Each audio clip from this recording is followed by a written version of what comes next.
تو سب سے پہلے تو یہ بتائیں، بیان کیجئے کہ غزوہ بدر کا پس منظر کیا تھا مختصراً، کیوں اس غزوہ کی ضرورت پیش ہے؟ بسم اللہ الرحمن الرحیم هو القادر هو الحق هو المعین۔ حق اور باطل کا پہلا معرکہ، یا آپ یوں کہہ سکتے ہیں کہ تکبر اور عجز کا پہلا معرکہ، واہ واہ، جس میں اللہ نے عجز کو غلبہ عطا فرمایا، اور کبر اور عجز جب بھی آمنے سامنے ہوئے تو غلبہ عجز ہی کو ملتا ہے۔ یہ وہ معرکہ ہے کہ جسے یوم الفرقان قرار دیا گیا، اور قرآن میں کئی مقامات پر اللہ نے اس کا ذکر فرمایا، اور ایک ایسا معرکہ ہوا کہ بقول شاعر کے فضائے بدر کو ایک آپ بیتی یاد ہے اب تک، فضائے بدر کو ایک آپ بیتی یاد ہے اب تک، یہ وادی نعرہ توحید سے آباد ہے اب تک۔ واہ واہ واہ، تو وہ ایک معرکہ جو تھا وہ حق اور باطل کا معرکہ تھا۔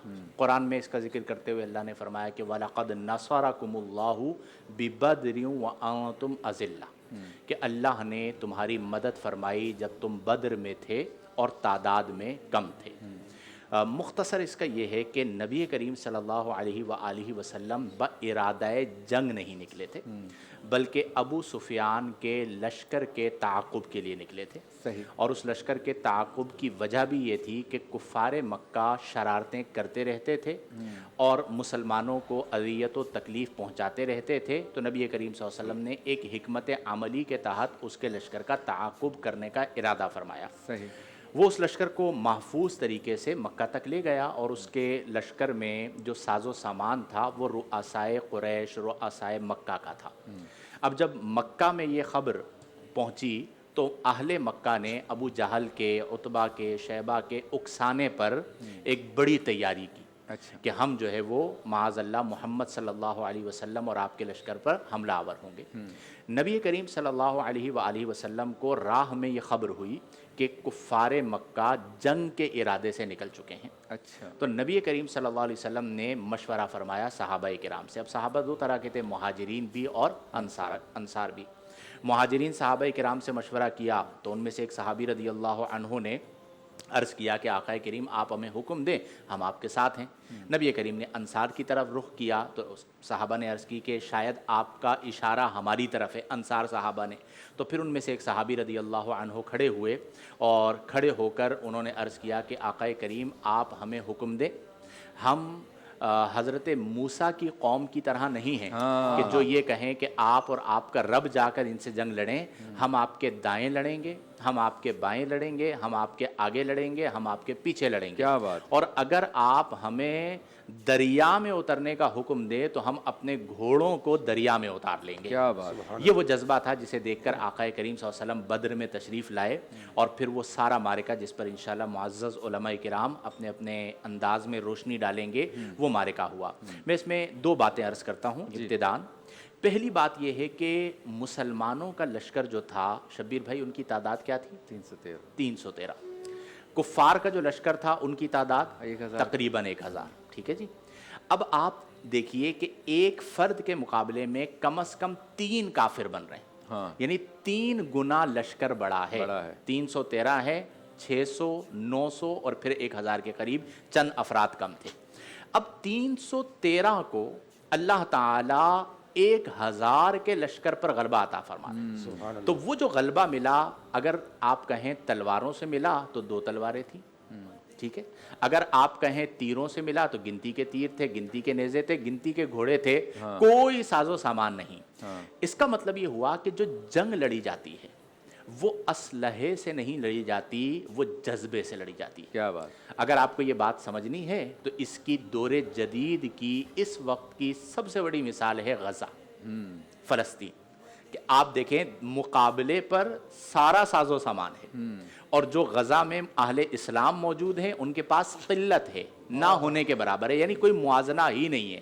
لیکن جب وہ جنگ لڑی جا رہی ہے جذبے سے، تو دنیا کی طاقت رکھنے والا ملک اسرائیل اسے انجام تک نہیں پہنچا پا رہا، اور پوری دنیا ہمدردی کے اعتبار سے غزہ کے ساتھ اور فلسطین کے ساتھ کھڑی ہے. تو وہ جذبہ جو تھا وہ ختم نہیں ہوا، وہ کسی نہ کسی طرح مجاہدین میں منتقل ہوتے ہوتے آج بھی ہمیں غزہ میں نظر آ رہا ہے.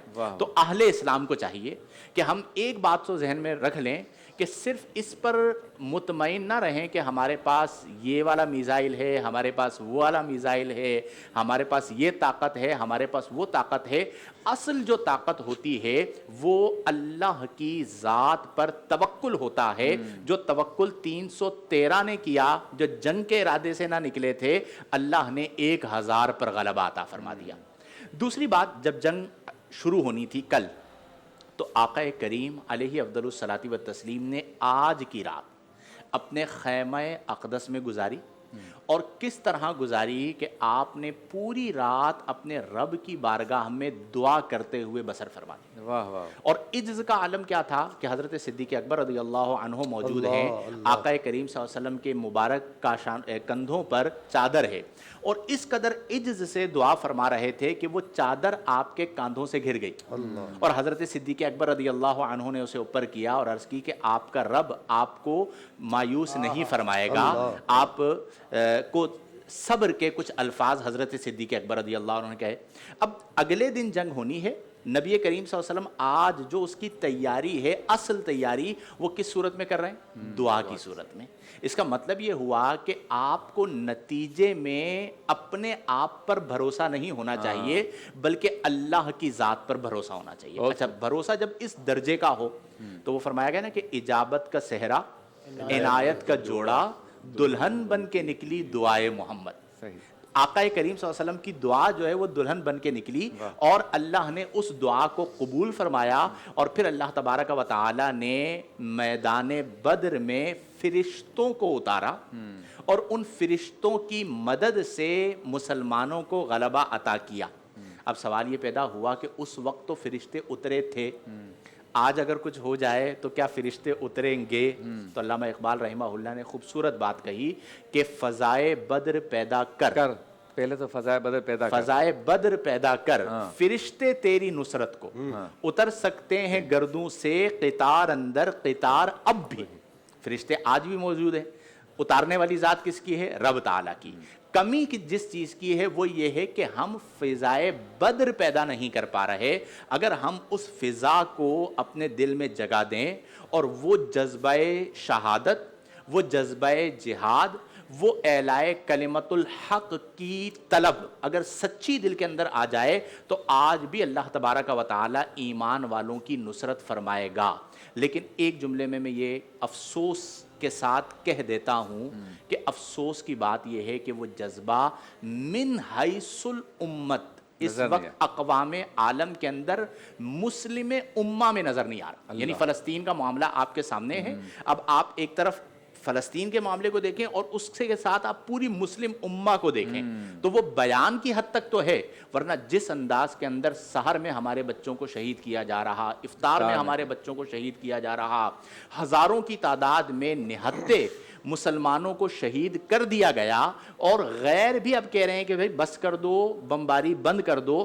جس طرح عملی ریئیکشن آنا چاہیے تھا، بدقسمتی کے ساتھ طاقتور حلقوں سے وہ عملی ریئیکشن نظر نہیں آیا. یہ من حیث الامہ ہماری پسپائی کی بنیادی وجہ ہے.